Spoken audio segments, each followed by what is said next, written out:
Ending is just part of a new beginning. To Police Colonel Judy Santos Lopez, ma'am, my warmest congratulations on your retirement day and graduation in the service of the Philippine National Police. Maraming salamat po sa pagsiservisyo niyo sa bayan, ma'am, bilang isang alagad ng batas.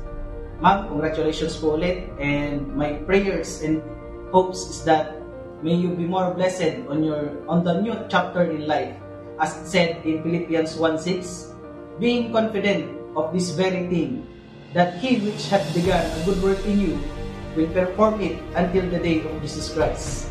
Maraming salamat po, ma'am, and congratulations po ulit.